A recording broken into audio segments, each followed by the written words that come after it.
Hello, good morning, my dear children. Welcome to you, class 10th English Reader, Unit 4, Adolescence.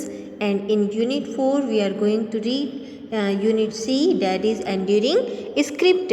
We had read the part first, and in the part first, हम यहाँ तक देख चुके थे. Nagesan and Ganeshan was the friends of Nagarkoil K. Padmanabhan, and both they called him the Mapilai, and in Mapilai Tamil word is the bride groom, जिसे तमिल में क्या कहा जाता है, ब्राइड ग्रूम कहा जाता है.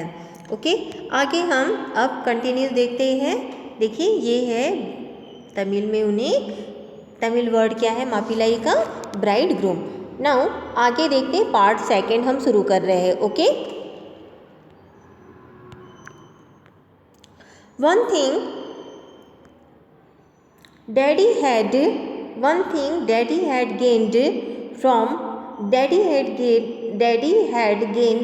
early from his writing was mummy.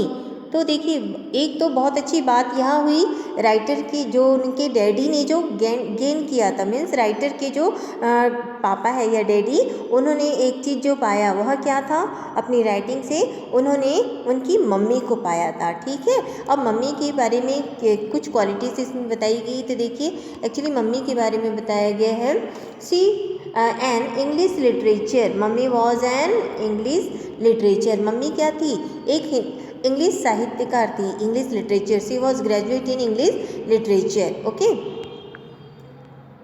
And even avid reader, and वो एक अवॉइड रीडर भी थी. ओके, एक ग्रेजुएट महिला and avid reader, and she was avoid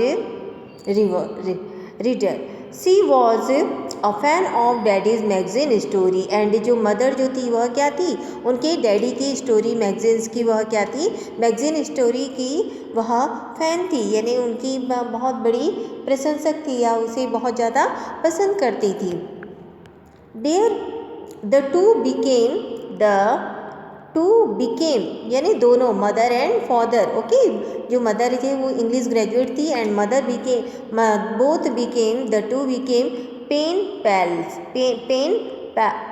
pen pals means देखिए यहाँ पे क्या होता है, दोनों अच्छे साथी बन गए. Okay, pen pals, both became the pen pals and meet and got married. और दोनों ने फिर क्या किया, विवाह कर दिया. Although the duo ate beautiful from Bangalore. दोनों जो थे बहुत ही, दोनों क्या थे, खूबसूरत थे. From Bangalore, and Bangalore Brahmin likes daddy. Beauty from Bangalore Brahmin likes daddy, and it was a huge leap of faith to marry intercaste in those days. और इन दोनों दिनों में इंटरकास्ट मैरिज करना, यानी जो इंटरकास्ट मैरिज करना उन दिनों में क्या था, बहुत ज़्यादा डिफ़िकल्ट पड़ता था. अंतर्जातीय विवाह करना बहुत ज़्यादा उन दिनों में डिफ़िकल्ट माना जाता था या कठिनाई फेस करना पड़ता था. As I sat there watching daddy, और मैं बैठा करती थी. इसमें बताया, शुरू में भी बताया है राइटर ने कि मम्मी और जो उनकी छोटी बहन थी वो दोनों सो जाते थे, परंतु मैं रात में डैडी को बैठ करके देखा करती थी. आई wandered what he would write every day, and मुझे शौक़ होता कि पापा जो है वह प्रतिदिन रात में बैठ के क्या लिखा करते हैं. तो writer was surprise, she was surprise, and I knew how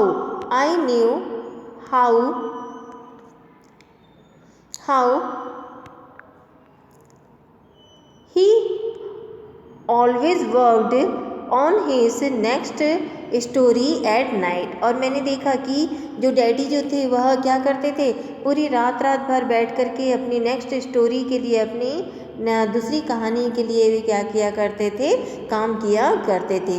even he was working on his he was working on his current current one at the film studio. At the film studio he was working his current, और वे क्या करते थे, देखिए he was working, वह काम कर रहे थे किसके लिए, the film studio, film studio के लिए वे क्या कर रहे थे, काम कर रहे थे. Okay, my big hit is just script away, my big hit is just script away, he would smile his deep dimples, यानी जब वो हंसते थे तो उनके चेहरे पे क्या पड़ते थे, डिम्पल्स पड़ते थे. डिम्पल्स मीन्स जब गालों में गड्ढे पड़ते हैं मुस्कुराहट में, that is called the dimples. उनके गालों में गड्ढे पड़ते थे. एंड डिम्पल सोइंग, जब वे मुस्कुराते थे. तो देखिए big hit just script away, उनका लक्ष्य ये जो था, उन्हें एक जो फिल्म स्टूडियो जो कर रहे थे तो उनके लिए भी क्या करते थे, स्क्रिप्ट लिखते थे. ओके, आरंट यू स्लीपी, क्या तुम सोई नहीं, वे अपनी डॉटर से क्वेश्चन करते हैं, तुम सोई नहीं. नो आई मम्बल, मैं मम्बल यानी धीरे धीरे बोलना, ठीक है, मैं धीमी आवाज़ में कहती कि नहीं. Although I had often dozen off in the chair and, मैं यानी वो कई समय तक क्या करती, कुर्सी में बैठा करती. एंड ही हैड कैरी मी, यानी वे कई बार क्या करती, चेयर में बैठे बैठे ही सो जाया करती थी. And daddies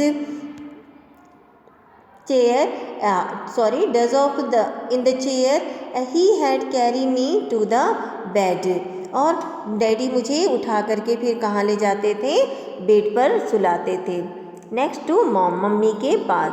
I would dreams of white paper, अब वो सपने में भी देखिए क्या देखा करती थी, वाइट पेपर मीन्स जो सपना भी जो देखती थी उसमें भी, सपने में भी उसे क्या दिखाई देते थे, पेपर ही पेपर दिखाई दिया करते थे. क्योंकि उसके पापा जब स्क्रिप्ट लिखते थे तो वो पेपरों को, रात में पेपरों को ही देखा करती थी, तो उसे सपने में भी वही वाइट पेपर दिखा करते थे विथ ग्रीन राइटिंग, हरी स्याही से लिखे हुए. ओके, पापा जो थे वो क्या करते थे, he was write with the green ink यानी हरी स्याही से वे लिखा करते थे. सो द राइटर जो है वह भी उसे ये क्या दिखाई देता था, ग्रीन इंक ही उसे दिखाई देती थी. End of violent heroes, and violent hero, काफ़ी उसके जो हीरोज़ जो होते थे, सपने के हीरो जो रहते थे वह बहुत ही वायलेंट हुआ करते थे.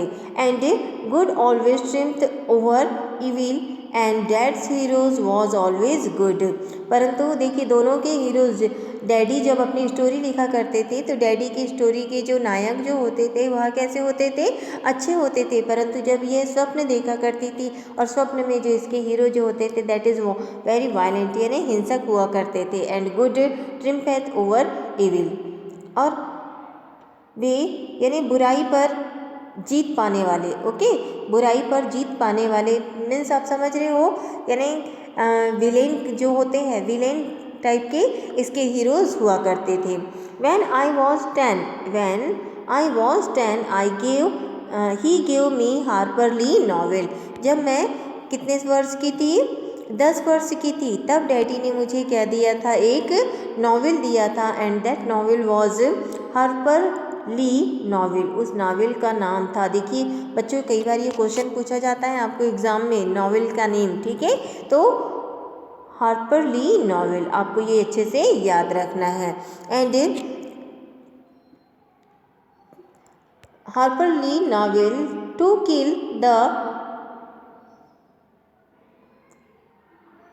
mockingbird, to kill the mockingbird, a rather new book than just one story like that enough to a lifetime. और ये एक ऐसी नावल थी कि जो उसकी एक कहानी ही जीवन भर के लिए क्या है, पर्याप्त है. यानी उसका उद्देश्य ऐसा था हार्पर ली नॉवेल का कि यह पूरे जीवन को, हमारी एक छोटी सी कहानी जो है, एक छोटी सी एक नॉवेल जो है वह हमारे जीवन को पूरी तरह से चेंज कर सकती है, परिवर्तन कर सकती है. He said and sensed of logging, sensed यानी जो उसकी दृढ़ इच्छा शक्ति, यानी जो ही सेड पापा कहते हैं उस नॉवेल के बारे में, सेंस द लॉगिंग यानी कि काफ़ी बुक जो थी वह कैसी दृढ़ इच्छा शक्ति वाली थी। एंड नेक्स्ट में देखें हम logging him he had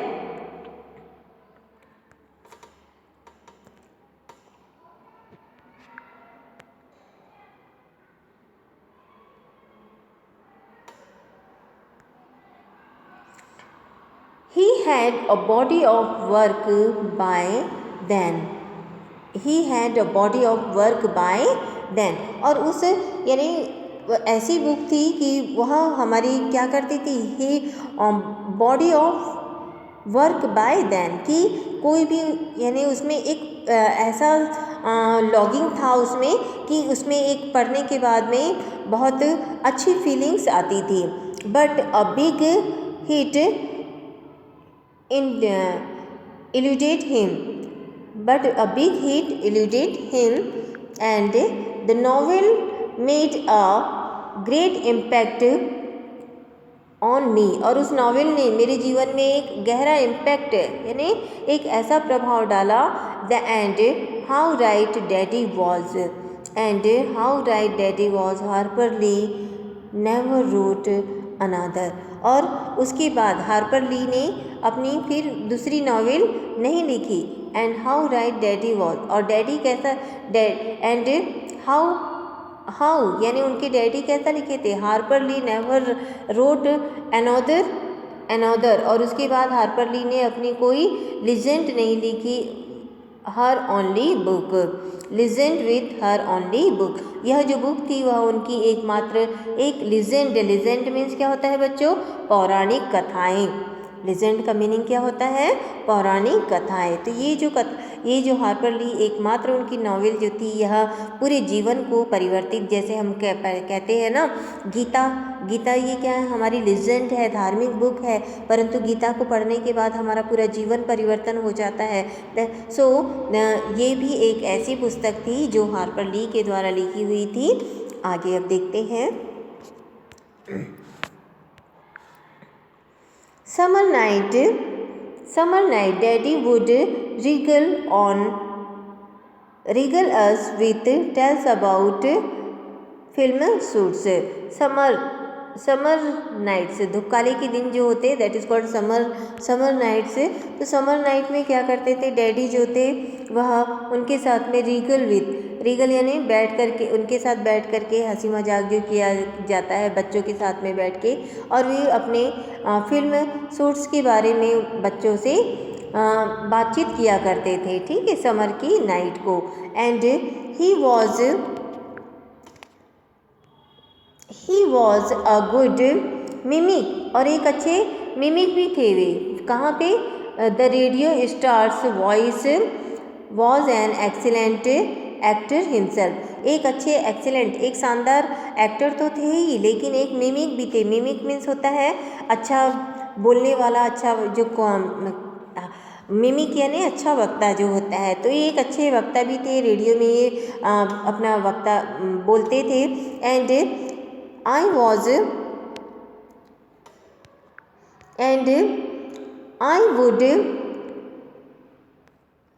would Sai, मैं गहरी सांस लेती हूँ। What a wonderful thing is it to be a writer, कि एक लेखक के लिए यह कितनी बड़ी बात है, ठीक है।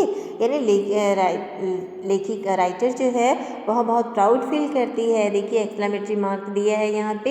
And she was surprise that it is a very wonderful thing for a right, एक लेखक के लिए यह बहुत बड़ी बात होती है कि his daddy was an excellent actor and he was also a mimic. Okay, next,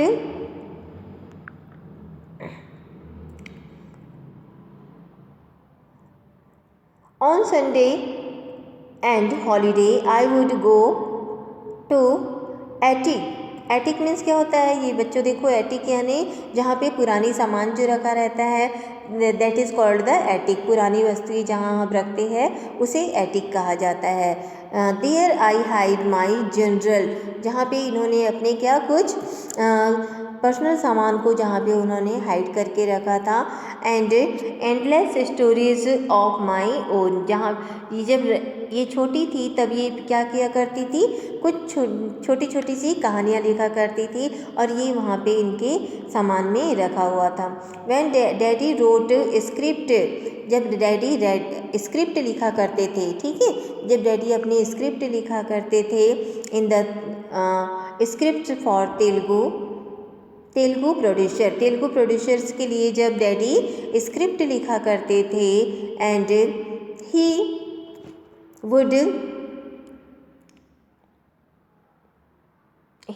it would be in English, वो इंग्लिश में हुआ करती थी। द स्टोरीज, जब स्क्रिप्ट जो लिखा करते थे, द तेलुगु प्रोड्यूसर्स के लिए स्क्रिप्ट लिखा करते थे, and script was in English, and sometimes he would ask me for a particular English words, कई बार वे मुझसे क्या करते थे, कुछ पर्टिकुलर इंग्लिश के शब्द पूछा करते थे।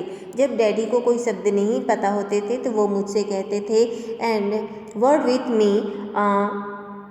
With me Anuradha and I had apply, और मैं उन्हें क्या करती थी, अप्लाई करती थी, supply, and I had supply, और मैं उनके प्रश्नों का उत्तर दिया करती थी। I had supplied, my heart would swell with pride that I was a part of his writing, और मुझे इस बात से गर्व महसूस होता था कि मैं उनके लिखने का, जब डैडी स्क्रिप्ट राइटिंग किया करते थे, and he asked me sometimes English word and I supply that word, and she felt very proud that she was also the, उनकी स्टोरी का वो भी क्या है, एक हिस्सा है, इस बात से उसे गर्व हुआ करता था।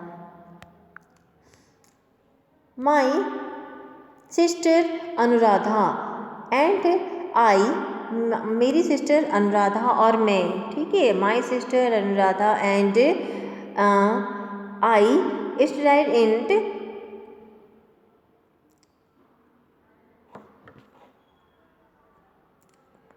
Gemini Holy Angels, studied in Chennai